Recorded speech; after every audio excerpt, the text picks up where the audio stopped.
Morning students, I hope chapter अच्छे से चल रहा होगा आपका, क्योंकि एक दो लेक्चर्स ही आपके रहते हैं, बहुत ही थोड़ा सा पूरा टाइम अगर हम कंप्लीट वीडियो बनाएं 40 मिनट की तो कंप्लीट हो जाए, but it's okay, let's do it.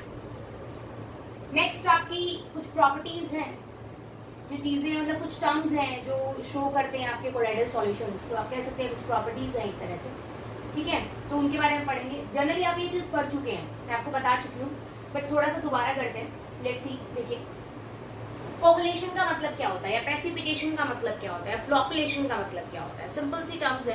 Coagulation, coagulate होना, कोगुलेट होने का मतलब क्या होता है, इकट्ठा होना।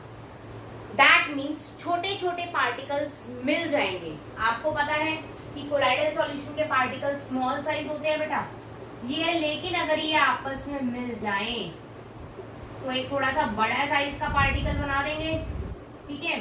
बड़े साइज के पार्टिकल को हम बोलते हैं प्रेसिपिटेट, क्योंकि वो हमें नजर आता है, या फिर इसे बोलते हैं कोगुलम।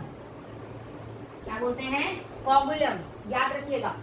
तो छोटे छोटे पार्टिकल्स मिलके आपके इकट्ठे हो जाते हैं, एग्रीगेट हो जाते हैं। एग्रीगेट का मतलब इकट्ठा होना या कोगुलेट होना, ठीक है। कोलाइडल पार्टिकल्स कोगुलेट हो जाते हैं और बड़े साइज का पार्टिकल बना देते हैं, जिसको हम पीपीटी बोल सकते हैं, जो कि सेटल डाउन हो सकता है, या फिर क्या बोल सकते हैं, कोगुलम। Is that clear? ठीक है। अब कॉज देखते हैं कि ऐसा होता क्यों है। आप बहुत इंटेलिजेंट है, आपको ऑलरेडी आता है ये। देखिए, मैंने आपको कल चार्ज के बारे में बताया था कि कोई भी पॉजिटिव चार्ज अगर कोलाइडल सॉल्यूशन है तो उसके ऊपर नेगेटिव आ जाएगा। अब ये नेगेटिव पॉजिटिव को अट्रैक्ट कर लेगा,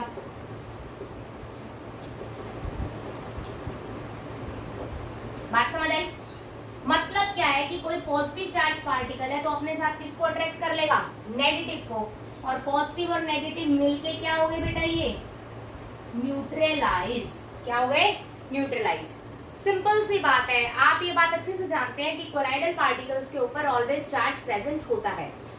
अगर मैं उस चार्ज को न्यूट्रलाइज कर दूं, उस चार्ज को खत्म कर दूं, तो मेरे पार्टिकल्स पास पास आ जाएंगे। क्यों?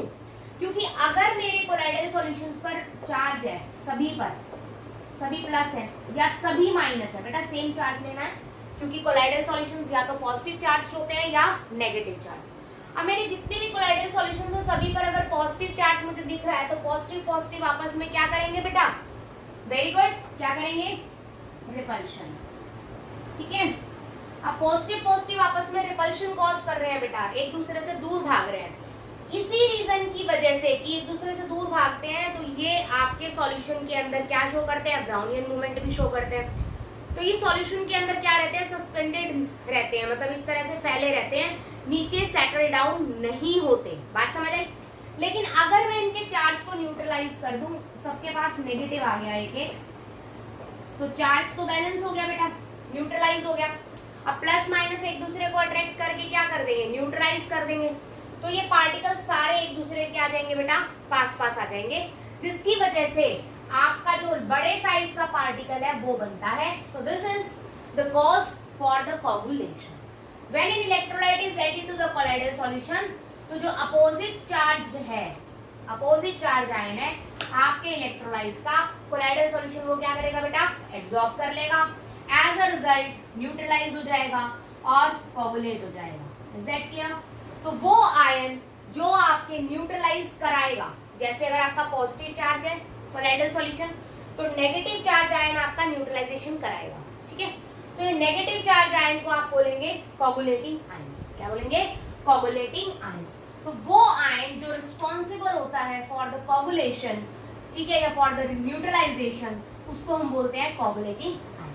नेक्स्ट, अगर आप बहुत ही स्मॉल क्वांटिटी में इलेक्ट्रोलाइट लेते हैं, बहुत ज्यादा नहीं लेते हैं, क्योंकि एक्सेस होने पर आपको पता है charge, opposite charge colloidal solution prepare हो जाएगा, जो हम ऑलरेडी कल कर चुके हैं, ठीक है।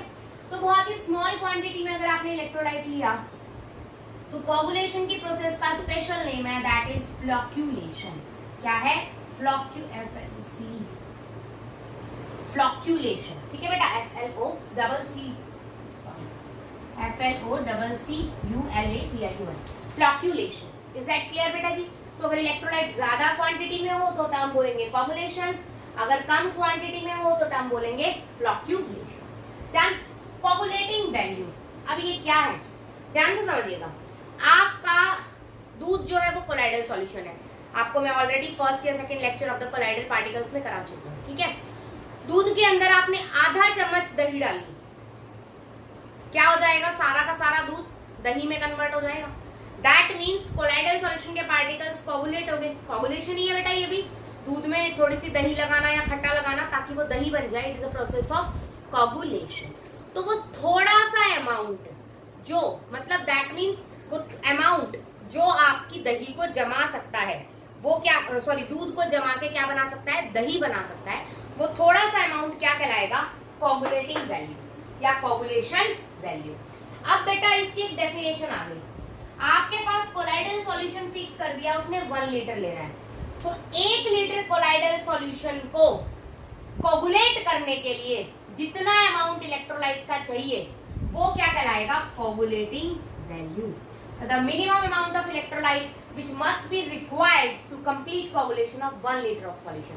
1 लीटर सॉल्यूशन के कोगुलेशन के लिए जो वैल्यू आपको चाहिए वो क्या कहलाएगी, coagulation value. Is that clear? अब अगर आपको ज्यादा अमाउंट चाहिए, जैसे 1 लीटर दूध में अगर ज्यादा दही डालनी पड़े, तो इसका मतलब जो आपने खट्टा लगाया है उस खट्टे में इतनी ताकत नहीं है। दैट मीन्स अगर कोगुलेटिंग वैल्यू के अमाउंट ज्यादा हो गया तो कोगुलेशन पावर क्या है, कम, और कोगुलेशन पावर अगर ज्यादा है तो इसका मतलब थोड़े से खट्टे से ही आपकी दही जम जाएगी। तो coagulation value, that is coagulating value, और कोगुलेटिंग पावर दोनों इनवर्सली प्रोपोर्शनल होती है बेटा। Is that clear? ठीक है, आगे देखते हैं हम।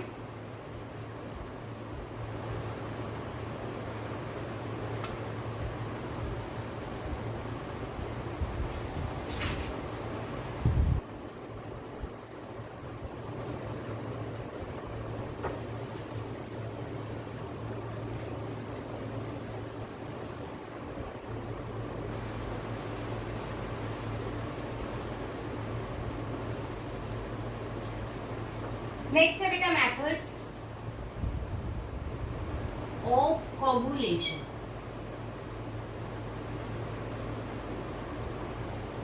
किसी भी सॉल्व को कोगुलेट करने के मेथड्स क्या क्या हैं, आपको इस पे फोकस करना है।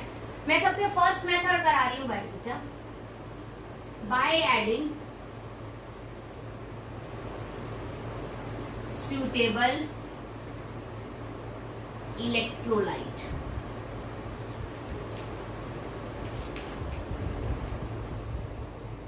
बाय एडिंग सुटेबल इलेक्ट्रोलाइट, आपको इलेक्ट्रोलाइट ऐड करना है। फॉर एग्जाम्पल ध्यान से देखिए, मैंने ये बोल दिया कि मेरे पास कोई भी पॉजिटिव चार्ज सोल है,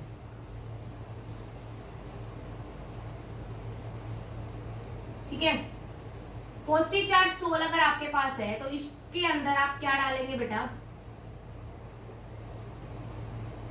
नेगेटिव चार्ज इलेक्ट्रोलाइट डालेंगे, है ना। एज अ रिजल्ट पॉजिटिव और नेगेटिव आपस में क्या हो जाएंगे बेटा, न्यूट्रलाइज हो जाएंगे, तो पार्टिकल्स इकट्ठे होने स्टार्ट हो जाएंगे, दैट इज कोगुलेशन हो जाएंगे, सिंपल। इसी तरह से अगर आपके पास नेगेटिव चार्ज कोलाइडल पार्टिकल है,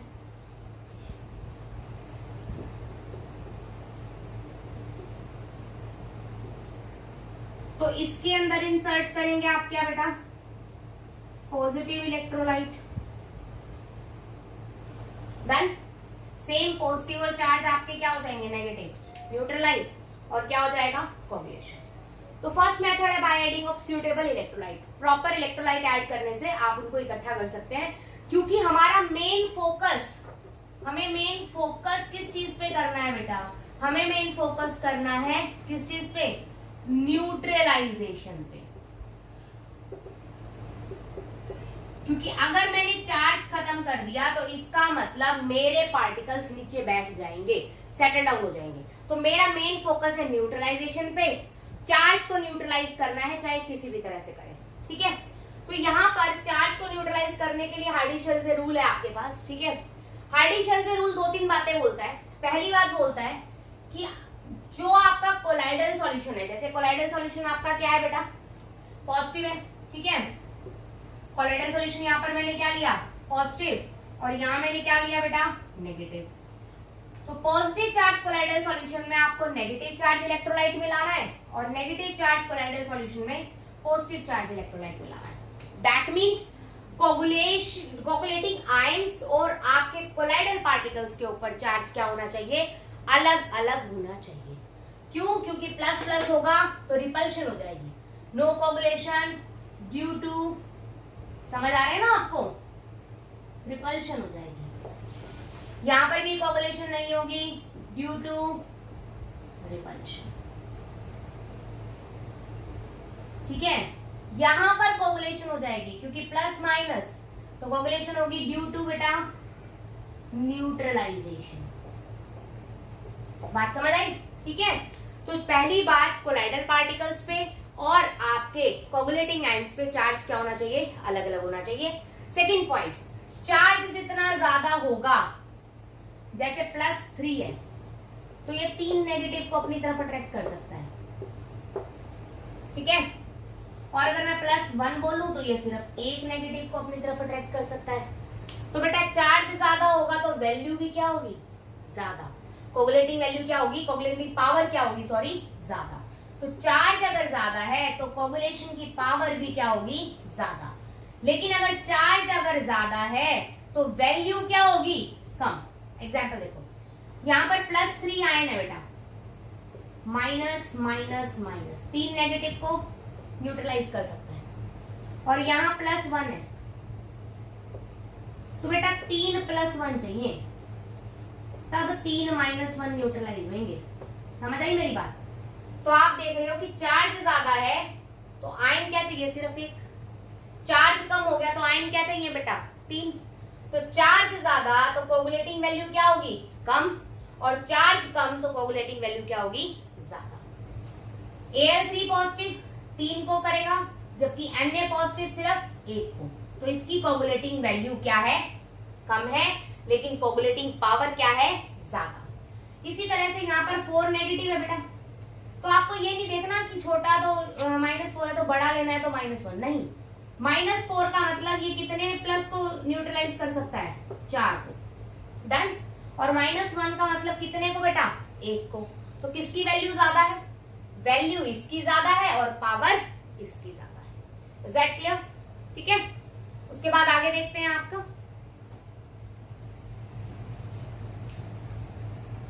मम्मी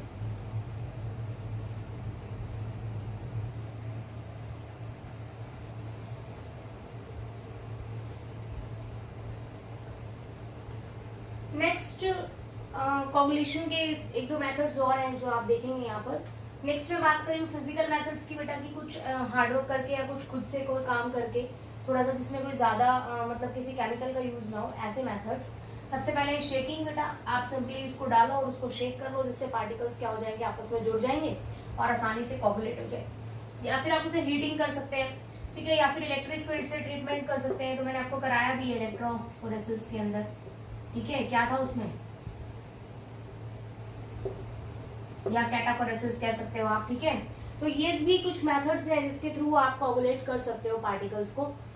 उसके अलावा कंटिन्यूस डायलिसिस, आपको पता है, आपको मैं ऑलरेडी बता चुकी हूँ कि जो कोलाइडल सॉल्यूशन होता है वो जनरली 2 तरह के होते हैं, लायोफोबिक एंड लायोफिलिक। लायोफिलिक तो वैसे ही स्टेबल होते हैं, उसको तो कुछ स्टेबिलिटी की जरूरत है ही नहीं बेटा, ठीक है, वो ऑलरेडी स्टेबल है। तो मैं बात करती हूँ लायोफोबिक की। लायोफोबिक को स्टेबल करने के लिए मैंने आपको बताया था कि little bit amount of electrolyte हम उसमें ऐड करते हैं। तो कोई भी कोलाइडल सॉल्यूशन है आपका, लायोफोबिक्स की बात हो रही है या हाइड्रोफोबिक्स की बात हो रही है, तो उसके अंदर थोड़ा सा अमाउंट ऑफ इलेक्ट्रोलाइट प्रेजेंट होता है जनरली, उसको स्टेबिलिटी प्रोवाइड करने के लिए। अब अगर मैं कंप्लीटली डायलिसिस, मतलब बार बार डायलिसिस कर रही हूँ, तो डायलिसिस मैंने आपको बता रखा है कुछ इस तरह का, मैंने आपको बताया था ना, ठीक है। यहाँ पर आपने वाटर के अंदर सॉल्यूशन को रखा है, इसमें से पार्टिकल्स, जो स्मॉल साइज पार्टिकल है वो बाहर आ रहे हैं। तो धीरे धीरे सारा का सारा जो आपका इलेक्ट्रोलाइट होगा वो धीरे धीरे बाहर निकल जाएगा, बार बार इलेक्ट्रोलिसिस करने से, सॉरी बार बार डायलिसिस करने से। तो सारा का सारा इलेक्ट्रोलाइट बाहर निकल गया बेटा, तो इसके अंदर सिर्फ कोलाइडल पार्टिकल्स बचे, ठीक है ना। तो कोलाइडल पार्टिकल्स बचे तो वो आपस में क्या हो जाएंगे, कोगुलेट हो जाएंगे बेटा आसानी से, क्योंकि स्टेबिलिटी खत्म हो गई है।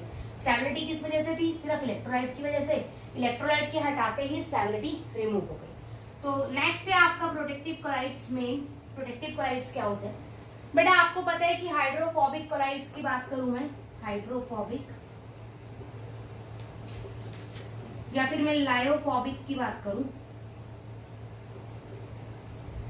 Both are unstable in nature. आप पढ़ चुके हैं ये। तो उनको स्टेबल करने के लिए उनके अंदर थोड़ा बहुत लायोफिलिक कोलाइड ऐड किया जाता है।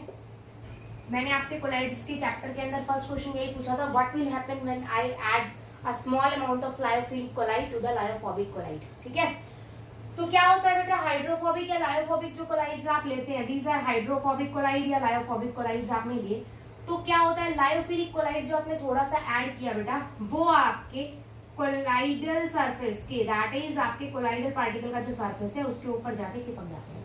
बात समझ आई बेटा? उसके ऊपर जाके चिपक जाएंगे और बाहर की तरफ एक लेयर फॉर्म कर देंगे जो दूसरे पार्टिकल्स को यहाँ आने से रोकेगा और इसको कोगुलेट होने से रोकेगा। देखिए होता क्या है, लायोफोबिक में दो पार्टिकल है बेटा, दोनों एक दूसरे के पास आ जाते हैं, कम क्लोजर, एग्रीगेट हो जाएंगे, जुड़ जाएंगे, इकट्ठे हो जाएंगे और क्या हो जाएगा, सेटल डाउन हो जाएंगे। तो दैट इज अनस्टेबिलिटी होगी। अब मैं अगर इनकी चारों तरफ भी एक अच्छी सी लेयर बना दूं किसी चीज की, और इसके चारों तरफ भी एक अच्छी सी लेयर बना दूं किसी चीज की, तो ये दोनों आपस में क्या होंगे, चिपकेंगे नहीं, एग्रीगेट नहीं होंगे। बात समझ आई बेटा जी? एग्रीगेट नहीं होंगे तो ये दूर दूर रहेंगे। एज अ रिजल्ट लायोफोबिक या हाइड्रोफोबिक कोलाइड्स भी क्या रहेंगे, स्टेबल रहेंगे। ठीक है, तो इसी को बोलते हैं प्रोटेक्टिव कोलाइड्स। तो वो कोलाइड जिनको हम यूज करते हैं वो होते हैं protective colloids. Generally lyophilic colloids protective होते हैं। गम्स, जेलेटिन, सोप, अगर ये सभी यूज होते हैं as a protective colloids. These are three important बेटा, रिपीटेशन है IITG में, रट लो। And this one for NEET important है बहुत ज्यादा। CA3PO4 की होल्ड वाइज ब्लड के अंदर डाला जाता है ताकि ब्लड कोगुलेट ना हो, ब्लड बैंक में रखा जाता है ना, तो कोगुलेट ना हो उसके लिए डाला जाता है। ह्यूमन मिल्क, मदर का जो मिल्क होता है उससे दही नहीं जम सकती, वो कोगुलेट नहीं होगा, इकट्ठा नहीं होगा, सेटल डाउन नहीं होगा। आप कहेंगे होगा, बिल्कुल होगा बेटा, लेकिन बहुत टाइम बाद गाय का या भैंस का दूध अगर आप लो तो वो जल्दी कोगुलेट हो जाएगा as compare to mother milk. तो मदर मिल्क आसानी से कोगुलेट क्यों नहीं होता, क्योंकि उसमें कैसीन का अमाउंट बहुत ज्यादा होता है। ठीक है, जबकि काउ मिल्क में या बफेलो मिल्क में कैसीन का अमाउंट कम होता है। एज अ रिजल्ट उनका जो मिल्क है वो कोगुलेट हो जाता है आसानी से, और मदर मिल्क आसानी से कोगुलेट नहीं होता है। उसके अलावा प्रोटेगोल या आर्गियोल डाला जाता है सिल्वर सोल्स के अंदर, दैट इज सिल्वर के कोलाइडल पार्टिकल्स जो हैं उनको स्टेबल रखने के लिए आप आर्गियोल को पाउडर को यूज करते हैं। बात समझ आ गई? प्रोटेक्टिव कोलाइड जो आपने यूज किया है वो क्या है बेटा, एक तरह का लायोफिलिक कोलाइड्स है।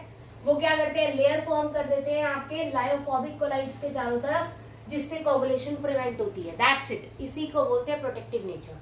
ठीक है, गोल्ड नंबर क्या है, बहुत आसान है गोल्ड नंबर, बहुत मुश्किल नहीं है, ध्यान से समझना।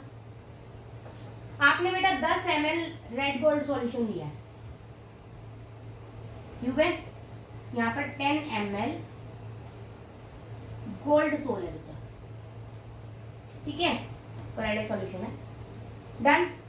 इसमें मैंने एक बीकर ले लिया, उसमें 10% NaCl तैयार कर लिया। 10% का मतलब आप समझते हैं 100 ml में 10 ml ऑफ NaCl। ठीक है, 10% NaCl बना लिया बेटा। इसमें से 1 ml मैंने यहां डाल दिया, डन। तो मेरा रेड गोल्ड जो सोल है, मेरा जो गोल्ड सोल है 10 ml, वो कोगुलेट हो जाएगा। 10 ml गोल्ड सॉल्यूशन मेरे 1 ml NaCl सॉल्यूशन से कोगुलेट हो सकता है बहुत इजीली। ठीक है बेटा, अब मैं इसमें कोई भी प्रोटेक्टिव कोलाइड मिला रही हूं। मैंने यहां से क्या मिलाया, प्रोटेक्टिव कोलाइड।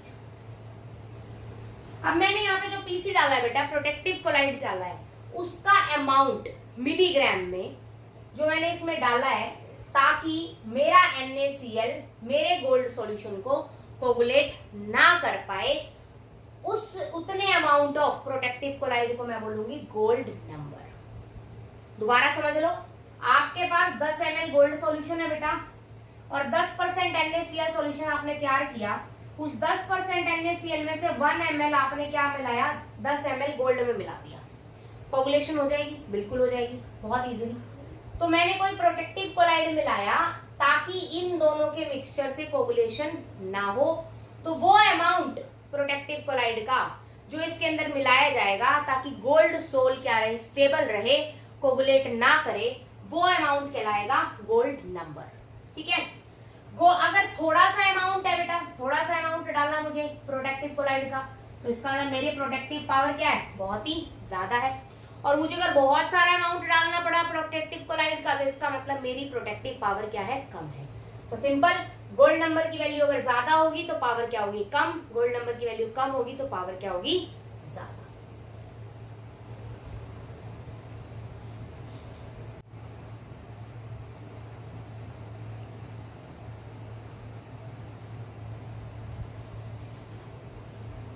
नेक्स्ट टॉपिक है बेटा जी आपका इमल्शंस। इमल्शंस क्या होते हैं, जैसे आपने दो लिक्विड्स को मिक्स किया, आपके पास कोलाइडल सॉल्यूशन के अंदर दो चीजें हैं, disperse medium and disperse phase.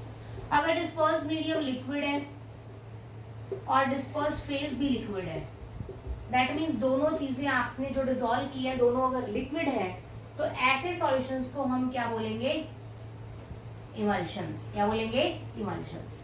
तो emulsions are the colloidal solution in which disperse phase and disperse medium both are liquid. बेटा जी इमल्शन जो प्योर लिक्विड के होंगे, फॉर एग्जांपल ये रटने वाली बात नहीं, आप समझिए, आपने ऑयल ले रखा है बेटा और उसमें आपने कुछ बूंद वाटर डाल दिया, आपने उसे शेक किया, अच्छे से मिलाने की कोशिश की, बढ़िया तरह से मिल गया, बहुत अच्छा सॉल्यूशन बन गया। उसके बाद आपने उसको रख दिया थोड़ी देर के लिए, दोबारा से क्या होगा, ऑयल आपका नीचे बैठ जाएगा, ऑयल आपका ऊपर तैर जाएगा, वाटर आपका नीचे बैठ जाएगा। तो मतलब कोई भी दो प्योर लिक्विड्स की अगर आप इमल्शन बनाते हैं तो वो जनरली क्या होती हैं, अनस्टेबल होती हैं। तो हमें इसमें कुछ ना कुछ ऐसा ऐड करना पड़ेगा जिसकी वजह से जो सॉल्यूशन बने वो स्टेबल रहे फॉर द लॉन्ग टाइम। और वो सब्सटेंस जिसको हम एज ए स्टेबलाइजर यूज करेंगे उसे हम बोलते हैं इमल्सीफायर। क्या बोलते हैं, इमल्सीफायर। इमल्सीफायर क्या करता है बेटा, ऑयल के जो पार्टिकल्स हैं, ये जो दो पार्टिकल्स हैं, मैं कह रही दोनों ऑयल के हैं, किसमें है बेटा, ये वाटर में है। ठीक है, अब क्या होगा, ये पार्टिकल इसकी तरफ आएगा, ये इसकी तरफ आएगा, दोनों एक दूसरे से जुड़ जाएंगे और आपका क्या हो जाएगा, इकट्ठा होना शुरू हो जाएगा ऑयल। ठीक है, तो इमल्सीफायर क्या करता है बेटा, इन दोनों की फेशियल इंटरेक्शन कम करता है। कैसे, चारों तरफ सेम कोलाइडल लेयर बना लेगा। इमल्सीफायर आपने डाला, वो आपके पार्टिकल के चारों तरफ क्या है, प्रोटेक्टिव लेयर बना लेंगे। अब ये दोनों पास भी आएंगे तो भी कोई फायदा नहीं है, आपस में कंबाइन नहीं करेंगे। तो इंटरफेशियल टेंशन को डिक्रीज करता है बेटा, this is important. Interfacial tension को डिक्रीज करता है ताकि दोनों लिक्विड्स क्या है, स्टेबलाइज रहें, अलग अलग रहे, ताकि पार्टिकल्स एक दूसरे के पास आके कोगुलेट ना हो। तो दिस इज द मेन, जिस तरह से आपके इमल्शंस को स्टेबलाइज किया जाता है। इमल्शंस दो तरह के हो सकते हैं बेटा, oil in water and water in oil. Represent करते हैं O/W, वाटर इन ऑयल को W/O। ऑयल इन वाटर साफ बता रहा है कि ऑयल डालना है वाटर में, इसका मतलब वाटर ज्यादा है तो डिस्पर्स फेज ऑयल होगा, डिस्पर्स मीडियम क्या होगा, वाटर होगा। ठीक है, जैसे मिल्क, मिल्क में क्या है, सारा पानी होता है बेटा, उसमें थोड़ा सा फैट डिसॉल्व होता है तो वो मिल्क हो गया। ठीक है, तो दैट इज ऑयल डिसॉल्व है, फैट डिसॉल्व है वाटर में, मिल्क। वेनिशिंग क्रीम बेटा, ठीक है, वेनिशिंग क्रीम्स यूज करते हैं। इसके अलावा इनके अंदर क्योंकि वाटर का मेन कंटेंट है, लार्ज अमाउंट में वाटर है, इसलिए इन्हें एक्वस एमल्शंस भी बोला जाता है। इसी तरह से वाटर इन ऑयल के अंदर डिस्पर्स फेज वाटर हो जाएगा बेटा और डिस्पर्स मीडियम क्या होएगा, ऑयल होएगा। Example cod liver oil, cold cream वगैरह। ठीक है, तो ये सभी आपके एग्जांपल्स होते हैं वाटर इन ऑयल के। ठीक है, दैट मीन्स वाटर थोड़ा और ऑयल ज्यादा, कोल्ड क्रीम वगैरह होगी, हेयर क्रीम भी इसी में आ जाएगी। उसी तरह से बच्चा इनके अंदर क्योंकि ऑयल ज्यादा यूज किया है तो इन्हें बोलेंगे ऑयल इमल्शंस। ठीक है, देयर आर सम इमल्सिफायर का रोल मैं आपको ऑलरेडी बताती हूँ, प्रोटेक्टिव कोलाइड्स की लेयर बनाने वाला, मैंने आपको ऑलरेडी क्लियर कर दिया है। इंपॉर्टेंस ऑफ इमल्शंस, इमल्शंस का काम क्या है, सबसे पहले मेडिसिन में आपने ये 2-3 एग्जांपल सुने होंगे। ठीक है, कॉड लिवर ऑयल तो मैंने भी बताया आपको। तो मेडिसिन के अंदर हम इमल्शंस का यूज करते हैं ताकि हमारी स्किन आसानी से उसे एब्जॉर्ब कर ले या हमारी बॉडी में आसानी से क्या करे, एब्जॉर्ब कर ले। ठीक है, डेली यूज की बात करें बेटा, milk, ice cream, butter, fruit jelly, ये डेली यूज की चीजों में आ जाए। कॉस्मेटिक्स में बात करें तो वेनिशिंग क्रीम मैंने आपको बताया, ऑयल इन वाटर, ऑलिव की cold cream and hair cream मैंने आपको बताया, वाटर इन ऑयल। उसके अलावा जितने भी लोशंस होते हैं बॉडी पे लगाने के या ऑइंटमेंट्स होते हैं, उन सबको लेनोलाइन क्या करता है, स्टेबलाइज करता है। दिस इज इमल्सिफायर, इंपॉर्टेंट है बेटा फॉर द मीट, याद रखिएगा। ठीक है, उसके बाद बेटा इंडस्ट्री की बात करें तो रबड़ का जो ट्री होता है उससे आपको दूध मिलता है, हम कट करते हैं तो दूध सा निकलता है, जिसे हम क्या बोलते हैं, लेटेक्स। वो एक्चुअलिटी में नेगेटिव चार्ज इमल्शन है, उसमें नेगेटिव चार्ज पार्टिकल्स होते हैं जो कि वाटर में डिसॉल्व होते हैं, that is aqueous solution. Okay, aqueous emulsion. इसी तरह से लेदर इंडस्ट्री में शाइनिंग के लिए या वाटर प्रूफ लेदर बनाने के लिए हम क्या करते हैं, टैनिंग को हटाने के लिए भी हम इमल्शंस का इस्तेमाल करते हैं। तो these are the some applications of emulsion. थोड़ा सा फोकस कर लीजिएगा इमल्शन पे, क्योंकि बोर्ड में एक क्वेश्चन इमल्शन से हर बार आता है। इट इज फिक्स्ड कि इमल्शन से क्वेश्चन आएगा ही आएगा। ओके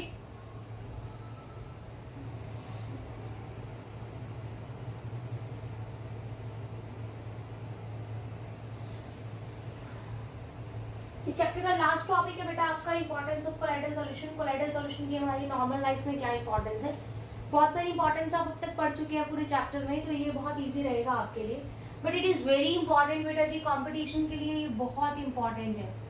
नॉर्मल तो क्लास के लिए इंपॉर्टेंट है ही, कंपटीशन के लिए वेरी इंपॉर्टेंट। ठीक है, तो सबसे पहले मेडिसिन की मैं अगर बात करूँ तो आइस का जो लोशन होता है बेटा, उसके अंदर आर्गेरॉल आपका मिक्स किया जाता है सिल्वर सॉल में, जो मैं आपको बता चुकी हूँ ऑलरेडी। ठीक है, आर्गेरॉल सिल्वर सॉल्ट को स्टेबलाइज करने के लिए यूज होता है, और इनका जो मिक्सचर होता है ये यूज होता है एज एन आई लोशन। जो दवाइयाँ डलती हैं आंखों में, उसमें बहुत बार यूज होता है। मिल्क ऑफ मैग्नीशिया की बात करें एंड एज एन एंटासिड, आप फ्रॉम द 6th-7th क्लास पढ़ते आ रहे हैं। ओके, आर्टिफिशियल रेन में क्या होता है बेटा, जैसे ये क्लाउड्स हैं, क्लाउड्स के अंदर क्या होते हैं, वाटर होते हैं, कोलाइडल पार्टिकल्स है वाटर, मतलब इस रेंज के होते हैं कि कोलाइडल रेंज में आए। और ये सभी चार्ज है बेटा, मैं कह रही हूँ सभी के सभी पॉजिटिव चार्ज हैं। ठीक है, if all these are positive charge, तो क्लाउड के ऊपर से जाके स्प्रे किया जाता है सॉल्ट का, जो कि नेगेटिव चार्ज होता है। ठीक है, नेगेटिव चार्ज सॉल्ट का स्प्रे करते हैं, तो नेगेटिव और पॉजिटिव मिलके क्या बनाते हैं, न्यूट्रलाइज हो जाएंगे, और एज अ रिजल्ट वाटर क्या हो जाएगा, नीचे आ जाएगा, तो कोगुलेट होकर रेन बन जाएगी। Blue colour of the sky, Tyndall effect already हम पढ़ चुके हैं। Comet tail, Tyndall effect already कर चुकी हूँ मैं। इंडस्ट्रीज इमल्शंस में यूज होता है, rubber and leather industry already we have done. Smoke precipitator में क्या होता है, ये जो चिमनी होती है बेटा आपकी इस तरह से, ठीक है, इसके अंदर जैसे जो धुआं जाता है कार्बन, वो सभी नेगेटिव चार्ज पार्टिकल्स होते हैं। क्या होते हैं, नेगेटिव चार्ज पार्टिकल्स प्रेजेंट है यहाँ। तो ये प्रेसिपिटेटर क्या करता है, पॉजिटिव चार्ज पार्टिकल्स को छोड़ता है, और नेगेटिव के साथ वो क्या हो जाएंगे बेटा जी, कंबाइन हो जाएंगे। एज अ रिजल्ट वो यहाँ पर जमना स्टार्ट हो जाएंगे, मतलब यहाँ पर इकट्ठा होना शुरू हो जाते हैं, तो ऊपर आकाश में फैलने से पोल्यूशन को रोकता है। दैट इज स्मोक प्रेसिपिटेटर, या फिर इसे क्वार्टरल प्रेसिपिटेटर भी बोलते हैं। जिससे ये इस तरह से काम करता है। स्मोक स्क्रीन और formation of delta in the river, ये दोनों आप खुद करेंगे पॉइंट्स। अगर आपको नहीं आते हैं तो आप मुझसे व्हाट्सएप मैसेज में पूछ लीजिएगा, और कंप्लीट होना चाहिए। ये आपका चैप्टर आज कंप्लीट हो गया है। कल आप इसके क्वेश्चन आंसर्स करेंगे कंप्लीट, और मंडे आप मुझसे डाउट्स ले लीजिएगा अगर कोई डाउट हो। अगर डाउट है तो ठीक है, otherwise we will do the next chapter from the Monday. Okay, thank you बेटा जी।